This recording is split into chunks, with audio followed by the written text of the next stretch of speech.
Thank you, Minerva. So good morning. As I was saying, we're going to have an hour session. You can ask questions and make comments.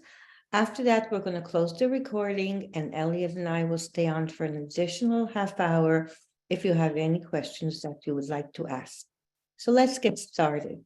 You know, many of us want to remain in our homes as we age, sometimes called aging in place.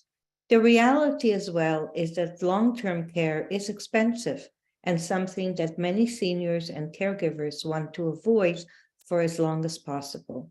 Technology and wider availability of services such as home delivery, meals, and even telehealth are making it easier for older adults to remain in their own homes independently.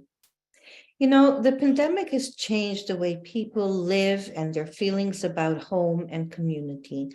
Many older adults have spent more time at home, felt at times less connected to their neighbors, and perhaps never more fearful of long-term care facilities. So what COVID-19 hasn't affected is older adults' desire to stay in their own homes as they age. According to the AARP 2021 survey, data shows that 77% of adults 50 and older want to remain in their homes for a long term, a number that has been consistent for more than a decade. And I have to say, that's exactly how I feel as I am aging. I don't think you're alone in that. And the decision to age in place is affected by so many things, including a person's own health. And that's why our focus so much for Lucy and I in a number of the programs that we share with you all is about promoting the health and well-being of caregivers, because in order to age in place, you need to be as healthy and independent as possible. The other reason too is certainly that we understand that caregiver issues today are not what they were 3 years ago at the beginning of the pandemic. They're not what they were 5 years ago. We always say that nothing stays the same. And the AARP survey projects that the number of households headed by people aged 65 and older is expected to grow from 34 to 48 million in the next 2 decades. But what's a very interesting trend is that home ownership among this population is decreasing, which can make it harder to age in place if you can't easily make home modifications. Now, while some adults surveyed have a home that has features that will allow them to remain there as they grow older, like a bathroom on the main floor, for example, or a room on the first floor that could be used as an independent bedroom, many of these survey respondents had said that they would need to actually make significant changes to their home in order to be able to stay there comfortably and safely.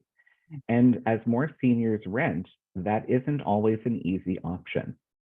A third of all of the participants in the survey said that they would need to modify their current residence so that they could continue to live there or live there with a loved one if they had physical limitations. It's a pretty big chunk of people. 79% said that they would need to modify bathrooms with grab bars and perhaps no-step showers. 71% of people said that they had to fix accessibility issues on the outside of their home in order to enter, like putting in a ramp, for example. 61% that they would need an emergency response system.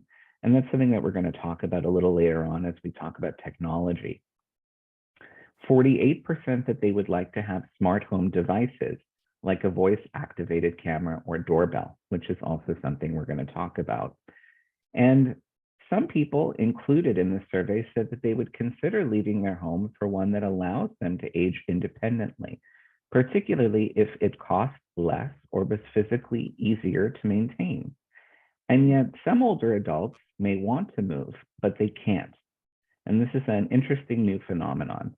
A portion of seniors are aging in place, but perhaps also stuck in place, meaning that they don't have the financial resources to help them move or relocate or to downsize, since inflation, rents, and even home insurance costs have skyrocketed. Now, we know that many caregivers are financially constrained by their responsibilities, and often a care recipient lives with a caregiver. And as a population, we're getting older and living longer, and we don't often have the resources personally or as a society that we need to support our aging. Now, just because we're living longer, too, doesn't necessarily mean that all of those extra years are healthy years. And that's an important consideration because we need to be creative and think outside the box sometimes. So many of the tips that we're going to share today are things that we have learned from our own experience, the experience of caregivers who have shared with us, and also some of the newest tips and research out there, as Evelyn said earlier. In fact, I just learned of an Apple update that was announced yesterday that is supposed to come out this fall to actually make their devices more compatible for people with cognitive and visual disabilities. Mm-hmm. So I was curious to hear from our audience. I wanted to see what your thoughts were about this concept of being stuck in place due to economic factors. It's not something I had heard of before. We hear a lot about aging in place, but I think that this is a reality that a lot of people are feeling because of how the economy has shifted. Okay, folks, I already have Ray Coleman who wants to talk to us.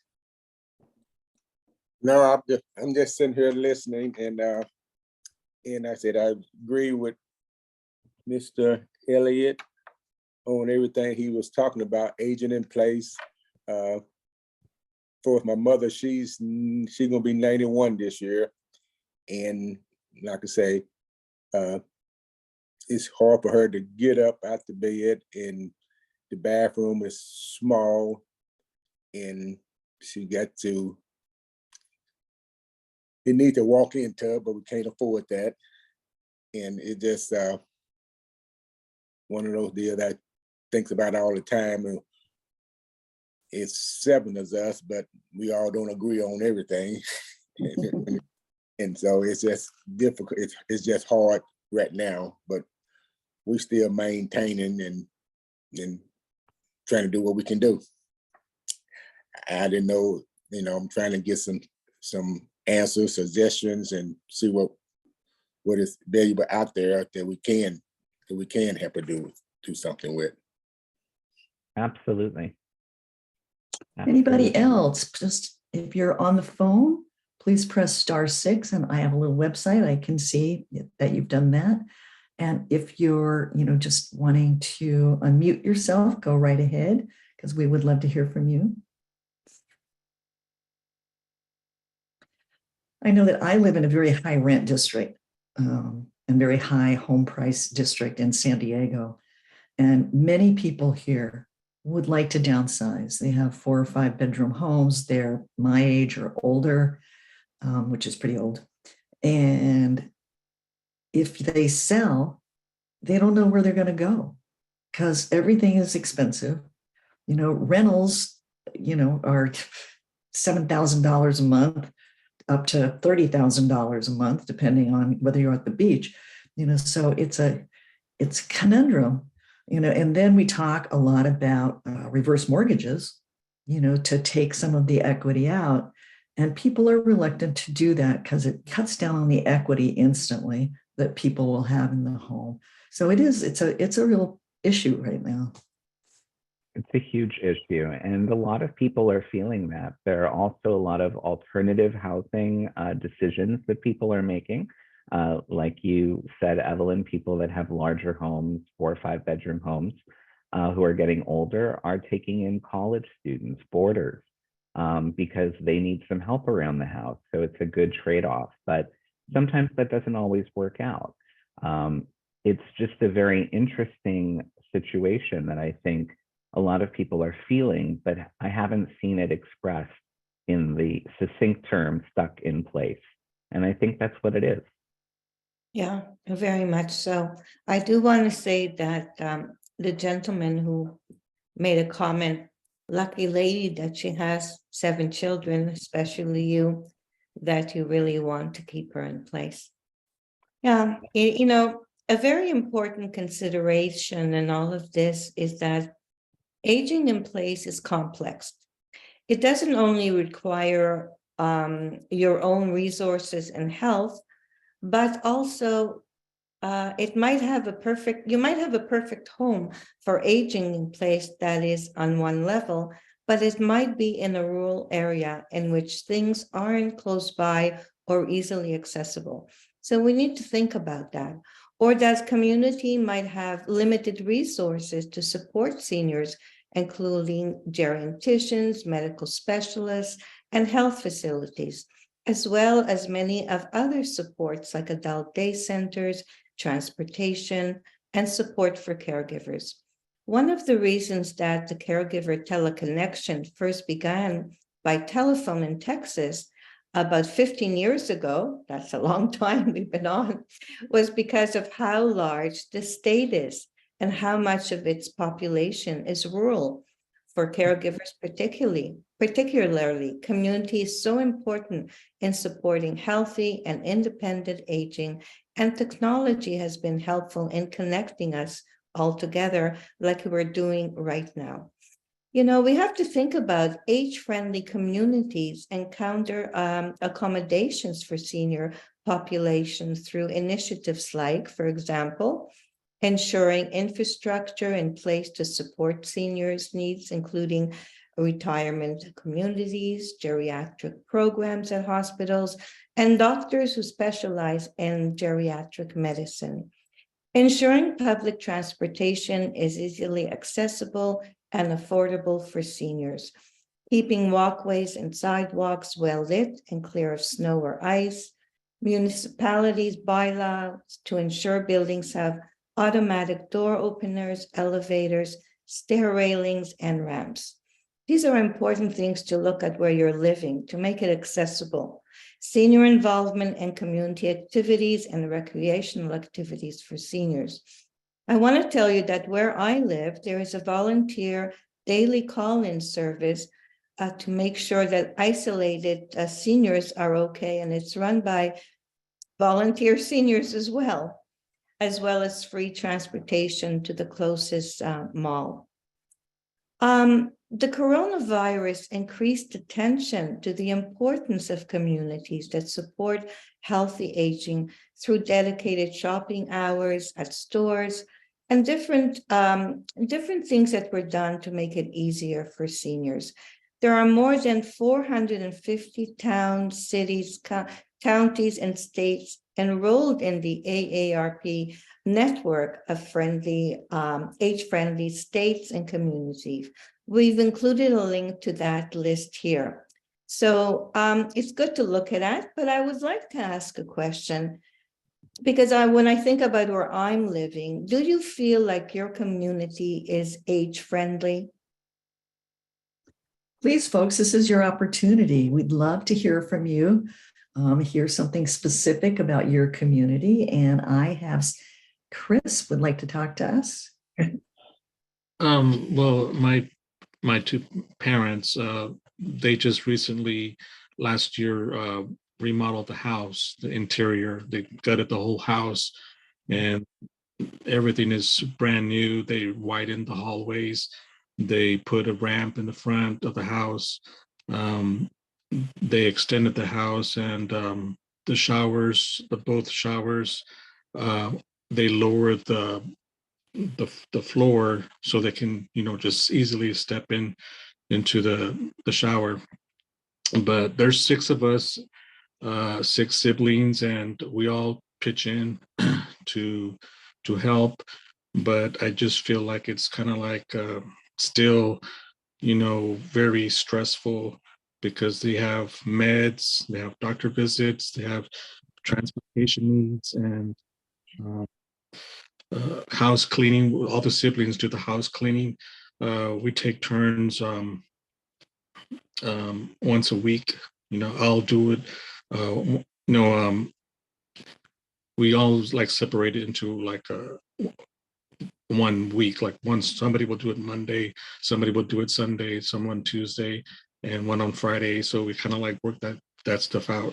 But it's still very stressful because I feel like it's always me that's taking them to the doctor visits, picking up their meds, and it's just very stressful to handle all that. Thank you, Chris, for that. You know, you're right, it is stressful. And even though we're talking about aging in place, which a lot of seniors want to do, there are many times pros when people do go into long-term care or another facility.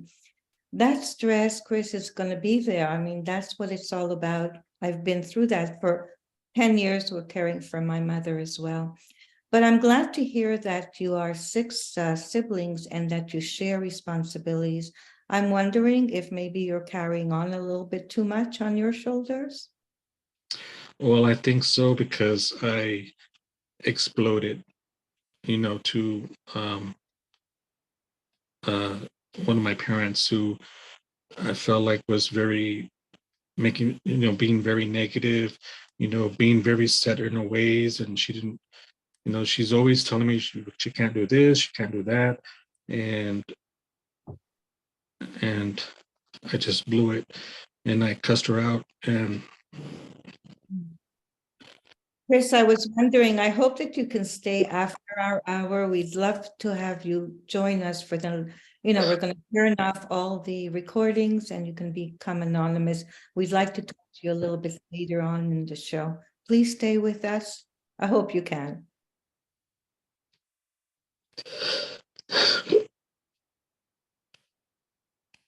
Thank you for sharing that. That was tough. We'll Anybody talk, we'll talk a little later. Please stay on. Anybody else? I'd like to hear from all of you. All right, Chris, take a big breath if you can. If you want to go get a glass of water, please do so. We're here, and come back and join us. We'll address those issues a little bit later. Chris, I'm another caregiver, and I just want to say that I understand how you feel and that you're not alone, and that I feel the same way as well. Thank you for that. I also want to say that we also need to remember that aging in place and modifying our homes isn't only about what our home is like physically.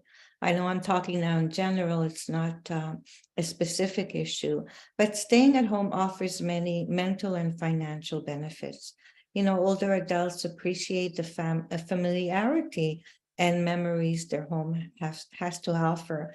They tend to feel less lonely, isolated, depressed, plus staying at home can be more effective and moving into a care facility. But it's not for everybody, I have to say. Staying in your own home for some people is perfect. But as someone who's worked in the healthcare system for over 30 years, I have to tell you, some people do much better when they are in a community with a facility. And this is something that everyone needs to kind of look at the pros and cons. Absolutely. And a lot of it, I think, as some of our participants have shared, goes beyond just an age-friendly community, but it's also having the resources among caregivers to be able to support those people aging in place. And that is a huge ask. And I want to thank you both for chiming in and commenting. And, we hear you, we feel you, and we'll talk later. But I think now we'll talk about some of the resources that people might need to age in place. In addition to having the support I was just talking about, a very important one is something very tangible, and that's moolah, money, which is really shaping people's options. And as I was saying earlier, some people feel like they're stuck in place for that very reason. I was impressed to hear about all of the home upgrades, Chris, that your parents were able to make, because costs of both materials and labor for all of those home upgrades are high, and workers are in demand right now. And there are small things, however, that everyone can do to make their home safer and more comfortable while on a budget. And that's really what I'm going to focus upon today with Lucy, because we understand that financial constraints are a very real one that many people have, especially as we get older and perhaps are on a fixed budget.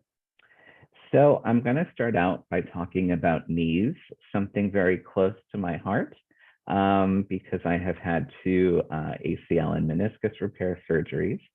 So I understand firsthand that knees can be tough, especially when you need to get around. Now, stairs can be especially difficult. And if you live in a home with stairs, there's no cheap and easy fix to avoid them. We have in the past talked about different lifts and systems that you can get installed, but they're very expensive. And I've learned that stairs are certainly actually very helpful. They're very good exercise for our muscles to support our knees. And it's actually especially true for going downstairs. Most people don't realize it, but going downstairs requires more control and more balance than we might consider. And that's also one of the reasons why falls are so common on going downstairs. So be sure that your stairs have good tread, meaning that they're not slippery like tile or hardwood, and that you have a secure railing. If you do have stairs and you want to get a cheap and easy idea here to carpet them, you can buy carpet stick-on tiles very easily on Amazon. They sell them now at the dollar store. And you can cut them to size and install them on your own for a few bucks. So that padding also makes the experience of going down the stairs a little less uncomfortable on the joints, which is quite important. Padding is very helpful for supporting the knees, especially when there's arthritis or osteoarthritis. Same is true actually for orthopedic slippers or shoes in the home that have good cushioning. That actually does very much help the knees. Another helpful tip is to view each floor as an independent living space so that you don't find yourself going up and down as much. For example, you can put a small fridge on your second floor so that you have cold drinks or snacks if you want them and you don't have to go down the stairs. And those run about $100. If you plan to spend your day downstairs, for example, try to take with you whatever you might need from your upstairs bedroom so that you don't have to go up and down as much. Another thing that can be hard on the knees is sitting down on the toilet. And there are elevated toilet seats that you can buy on Amazon as another example, even Walmart. They're very inexpensive, Home Depot. Many of them are universal to fit either round or oblong toilets. And again, it's a very easy fix that you can get in your home rather than having to actually replace the toilet.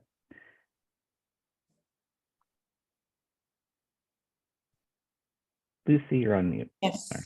I unmuted myself.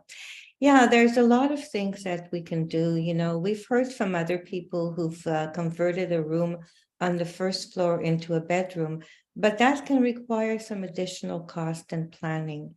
So if you have the financial means and are planning on staying where you are, there are professionals known as certified aging in place specialists who can help you with the planning. And you can access them through the AARP or through the link we have on our slide, which has a directory so you can find someone near you or in your area.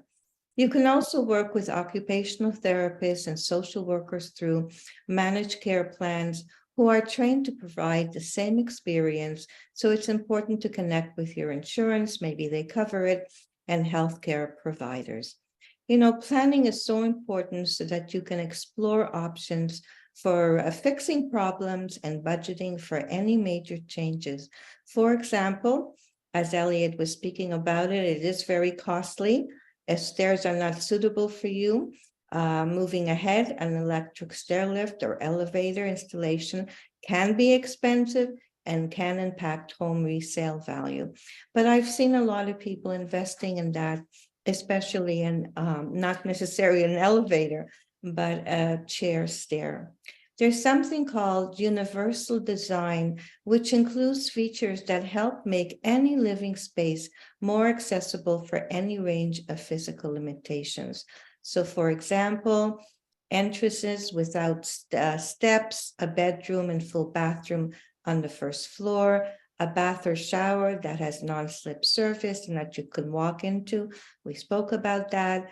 An open floor plan, one level for easy accessibility, wider doorways and hallways, easy to use cabinet handles and lever type doors and faucet handles that you don't have to be turning knobs that can become harder as we age. And that is not an expensive thing that you could change, just to make it bigger. These features are important to help you continue to live in your home as you get older, or if you develop a disability. A home with universal design also makes it easier for guests to visit, since everyone has different needs and abilities. Many newer homes are built with universal design features, especially within 55+ communities, which make them very good options, and existing homes can certainly be modified. There are other changes you can make, even on tight budget, to make your home safer as you age. For example, to prevent falls, and I'm sure a lot of you know about this, but it's really important. You can install a seat in the shower if you can afford to have a walk-in shower, put handrails on both sides of the stairway, and use brighter non-glare lights. That's important. It's also very important to make sure that the floors are clear of clutter and tripping hazards like loose wood floors, boards, or carpets. So before you go and invest, just take a look around your surroundings. If there are cords hanging around from fixtures, these are so important things to keep you safe. And very important things. My home also has tile flooring, which is very slippery. And I tried to wear socks with grippers on them, which is another wonderful Amazon find. Also, they have them at the dollar store, Walmart, sporting goods stores. Whenever I have someone visiting our home, I always offer them a new pair of gripper socks if they plan on taking off their shoes, because I don't want to be held liable if they fall. But another recommendation, and this is becoming something that's gaining more attention. We talk a lot about preventing falls, but falls do happen. We don't talk a lot about what you should do if you do fall. And there are videos that are out now that give recommendations on how you might want to consider getting up if you fall. I know that that might seem silly, but it's actually quite helpful because there are some tips and strategies. And interestingly, I learned of this on social media because there's a video of a 99-year-old woman talking about the importance of planning for how you will get up if you fall. And that has been one of her tips for being able to age in place at the age of 99. But the video that we have here on our slide, and by the way, we always share a copy of our slides and resources after our program for all of you who registered. So you don't need to be worried about writing things down. And I know that the link here has a bit of a wonky, weird website, but it's a video from a physical therapist who shares strategies on how you can more easily get up if you fall. And it's really important to have a plan in place if you do fall at home, including how you might be able to get up if people are not around and there to help you. So I hope that you take a few minutes to watch that. Given the interest of time, I'm not going to preview it for everyone. It's only a few minutes, but it's an important consideration. I'd never thought of that before, what you might want to grab on the floor around you to help you, and different ways to use different physical ideas and consider your limitations. For example, a lot of people as we get older have limited upper body strength. So there are videos that address all of those issues that are really quite helpful. Vision and lighting too is extremely important. And some simple things as we age, like our vision change, and lighting really makes a huge difference. But I'm not just talking about any old lighting. Yes, lighting is important, but something that has been found is also the color, the hue of the lighting, if it's warm light or cool light. So there are these puck lights that we have here in this small image on the right under a kitchen counter. You can buy these puck or pot lights on Amazon, hardware stores, Walmart, dollar store. They're very, very inexpensive. And they come with double-sided tape so you can stick them onto any surface, and they easily come off so you can switch out the batteries. But what's unique about them is that they have LED lights, and those lights are very, very small. You don't need any rewiring to be able to install these puck lights because they're battery operated. And they also come with remote controls, which can be very helpful for people, again, with physical impairments, if it's uncomfortable for you to get up and down. I have a bunch of these in my home because they also double as flashlights during power outages. But what is very nifty about these lights is that many of them allow you to change the setting of the light from warm, which gives you more of a pinkish light, to cool, which is more of a bluish light. And this makes a very, very big difference for people with vision issues, especially from macular degeneration and cataracts, even for myself as I wear glasses. So I put these lights in my closets, in our pantry, in the kitchen. It just makes things easier to see. They even have ones that you can put inside that will automatically come on if you open the door. So the other thing that I think is very important is also night lights. Sometimes night lights can be very helpful, again, to prevent falls and to make it easier to navigate around to the bathroom. So you can also, if you want to get fancy, put these puck lights that I was just showing you, those pot lights in the bathroom. I've seen people do that, and they put them on the floors near the toilet area because they also come on dimmers. So you can also control these with the remote control. Some of them are smart technology activated, so you can control them with your phone.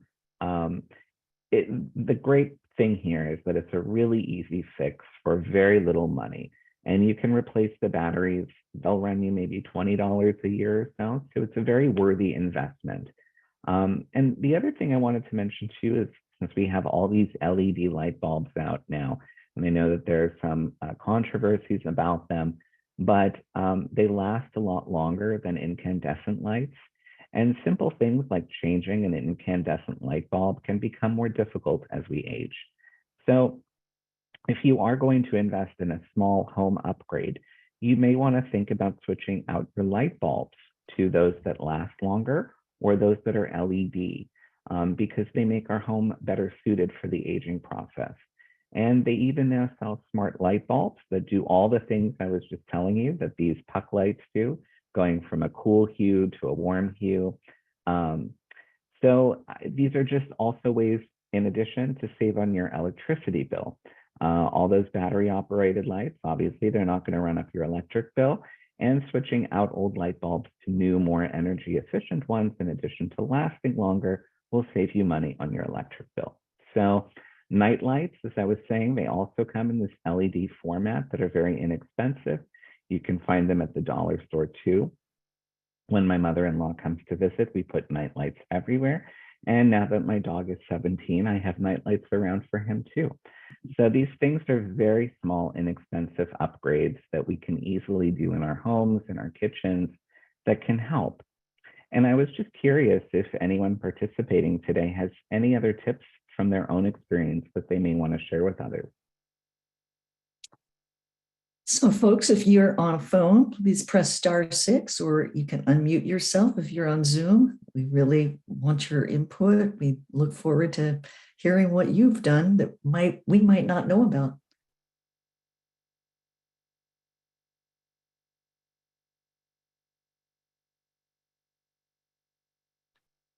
The comfort toilet seat's a big one for me. Padded. Well, it makes a very big difference. Yes, yes, it does. So I will, hearing no other contributions, if something comes up that you want to share, feel free to enter it in the chat. But I really wanted to take some time to focus upon technology because it is an area that's scary for a lot of people. Technology can be very intimidating. And I know I might be preaching to the choir since we're all here together using Zoom, but in fact, the greatest disparities in using video telehealth exist among seniors, and even more so among seniors from diverse backgrounds. So one of the key policy recommendations that came out of the pandemic was a need to actually better train seniors on how to use technology for the purposes of telehealth. For example, to access your health records online or to connect with doctors more easily. Technology has also been shown to really reduce isolation and loneliness. And that's another thing that came out of the pandemic. So a lot of local senior centers and organizations increasingly have more volunteer programs and other types of resources to help with technology setup and training. And in fact, I have learned that there are some dedicated programs out there on how to use telehealth, which I have links to here at the bottom.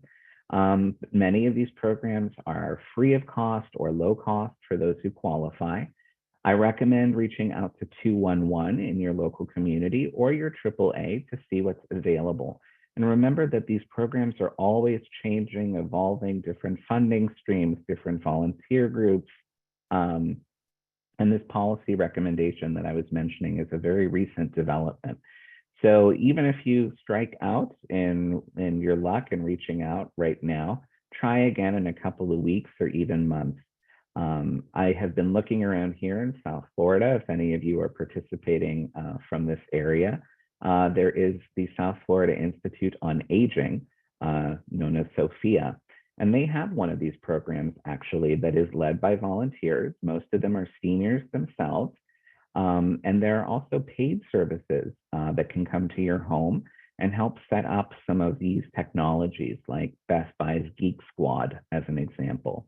I included a link here from, oddly enough, DHS, the Department of Homeland Security. They had an employee resource blog that someone posted, which has some really amazing free resources on technology support for seniors. And the other is through seniorliving.org, which has, again, a number of free resources. So I really recommend that you check them out. And anytime you see one of our slides that has these blue underlined links, you can click on them directly and it'll take you to that website.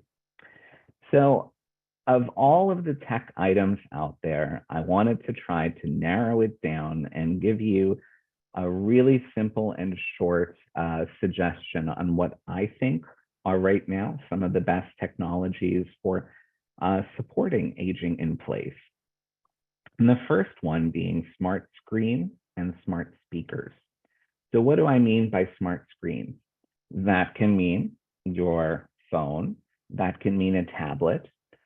There are also new devices out there that are tablets that have speakers, like Amazon Echo, for example, or Apple's HomePod that allow two-way audio.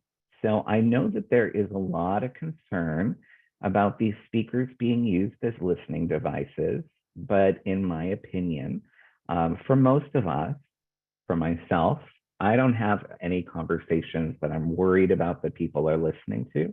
By comparison, I would much rather know that there is something listening that I can call out to for help if I need it, for example, if I fall.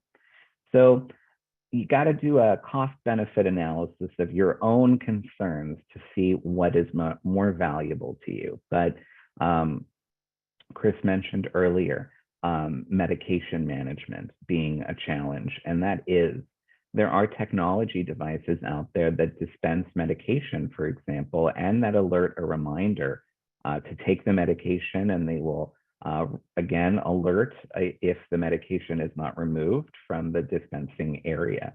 So there are a lot of technologies out there depending on what your needs might be, but even a smartphone can be very helpful for setting up reminders to take medication. There are technologies in smartphones now that are being used for fall detection. So for example, if your phone has a very swift movement downward, your phone might be able to call or to ask if you need help. This is a new technology, again, that I was mentioning. Apple just released a statement yesterday about some of their new innovations coming out this fall to help those with different disabilities and impairments. But smart screens can also be very helpful for those who do have vision impairment, for example, because you can communicate with it. You can give it voice commands or prompts. Some of these devices allow you to have video chat with friends or family. So there are a number of different benefits. The other two is that if there's an emergency or a weather alert in the area, that will come up on these devices too. So these things are very helpful in my opinion, and having the voice activation feature really allows your loved one to engage in social interaction. For example, you can ask a phone questions, you can ask your phone for jokes, you can ask your phone to play a show. The same holds true for all of these tablets. And for people with low vision, you can hold your camera at an item and ask your phone to tell you what that item is. If you have a hard time seeing small print, you can actually now, have your phone camera pointed at, for example, directions on a medicine bottle and ask it to read it to you. So there are all of these amazing technologies coming out if you know how to use them. And that's why the training part is so important. I do want to remind people that for these devices to work, obviously you need to have either Wi-Fi or cellular service. So because these are communication devices. Another that I think is very important are activity or motion-based sensors. This is a more basic kind of a technology. So for example, you can set this up with batteries. You don't need necessarily Wi-Fi or anything, but you can have a light sensor so that if someone gets up or moves during the night, as I was mentioning, a light can go on. You can place sensors on doors, windows, kitchen and bathroom cabinets, even the stove or the refrigerator, in case a refrigerator door is left open and it can sound an alarm. And some refrigerators now are even set up to do that automatically. So why are these things helpful? Because if you have a loved one that you're caring for with dementia or Alzheimer's, if you're worried about them wandering, or if you are concerned about their behavior, these alerts and these sensors can be very, very helpful. And you can buy them online at Walmart, Home Depot. They're very, very easy to install on your own. Most of them have double-sided tape already attached. And some of them, if not all, run on a 9-volt battery. So you can't get more basic than that. The key here, though, is to place these sensors high up. So you want to make sure that you can do so safely on a step ladder yourself. If not, so very important thing to ask for help because you don't want to fall off of that ladder. And a last tip here are smart light bulbs and outlets.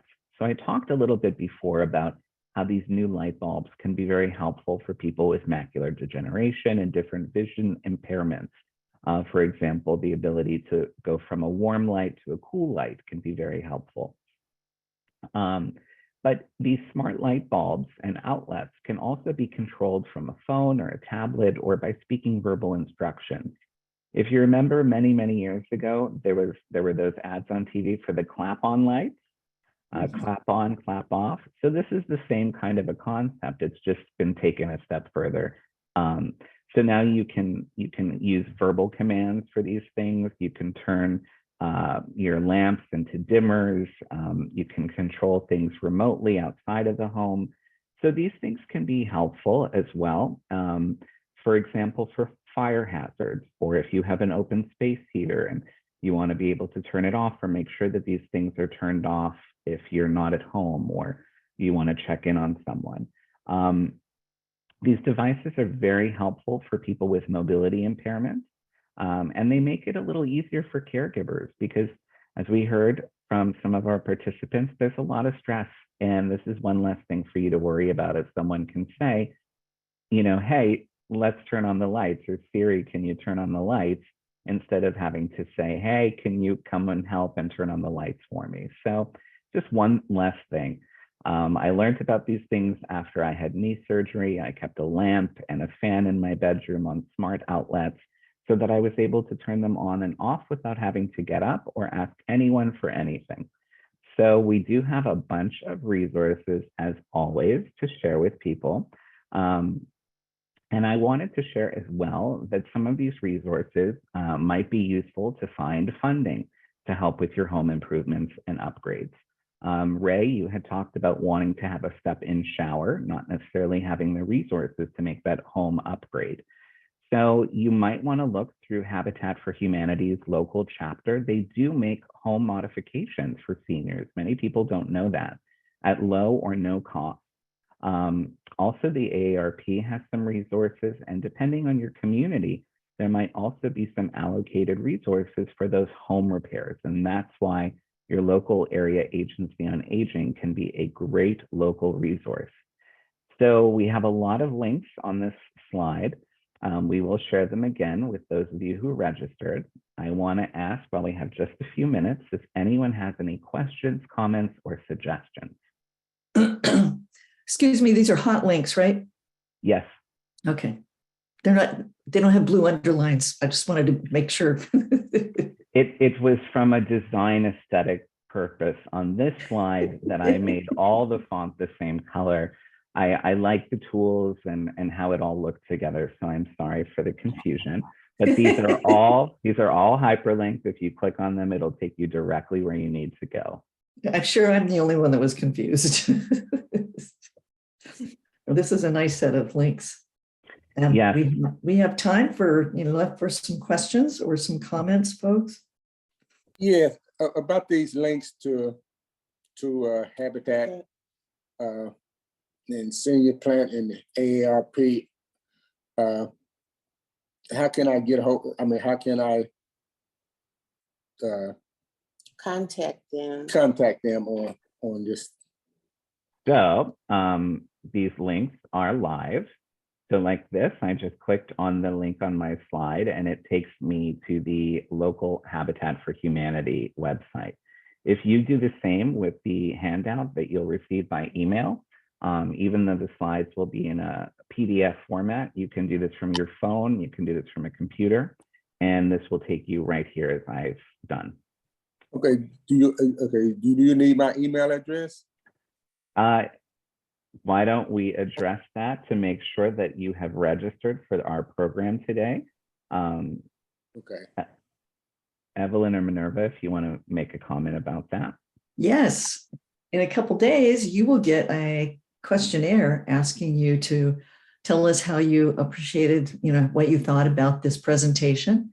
And it will come with a set of slides that Lucy and Elliot have put together for you. And if you have not registered, if you just got the link from someone or you got the phone number from someone, then you need to call our customer service representative. And I'm going to give you that number again, even though it was on the chat room, but here we go.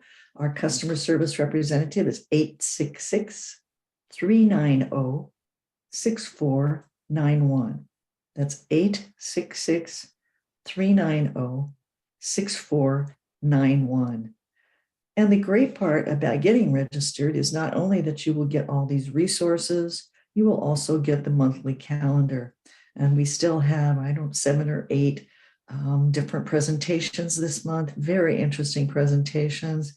And it also, if you have friends who are Hispanic and feel like they're kind of locked out, we have a presentation, sort of one of a kind, on frontotemporal dementia coming up. That's going to be totally in Spanish.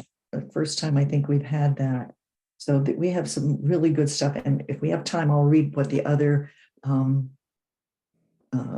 topics are this month for you. But I wanted to, make sure nobody else had a question. Okay. I like those resources. All the technology is very nice. My sister tried to get internet set up for my dad's house, but he says he doesn't need internet. So, he doesn't have internet, but it would be nice to have all that. Yeah. There are new programs and new internet packages for seniors and for low-income seniors especially. So I would really recommend looking into that, because the technology might not be there for your dad per se, as an example. It would be there to help you. You can put a two-way tablet in their house so that you don't need to be there all the time. You can call in and check in on them perhaps. There are a lot of benefits to these devices. So it might be worthwhile to look into the option. A lot of seniors say that they don't need Wi-Fi because they don't plan to use these things, but it's actually to support you as a caregiver. Mhm. Thank It you, is- for that, Elliot. Yeah. I think what's also important, and something that I've had to do, is I got a tutor to help me with technology and just to be connected. I do want to say one thing when we talked about safety issues. As my mother's disease progressed, many times, unfortunately, she fell out of bed. And financially, we weren't in a position to buy a hospital bed. So we got a very short gate that is used many times for children who are transferred from the crib into a regular bed. So these are all little tips that really helped my mother to remain at home and not fall out of bed and hurt herself. They also have pads that you can put under people that when the weight is lifted up and a little alarm goes off, there's all kinds of really good things like that that you can look into and have people help you do that. And certainly AARP and Area Agency on Aging are a treasure trove there. So anybody else? Okay, but let me just go through a couple of our sessions for the rest of the month, and then we can see if anybody has anything. Tomorrow we have Caring for Someone with Mental Health Issues with Elliot and our dear Lucy, which should be very interesting.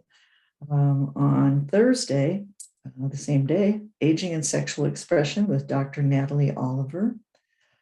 And I'm going to be presenting on Tuesday, May 23rd on coping with the caregiver role.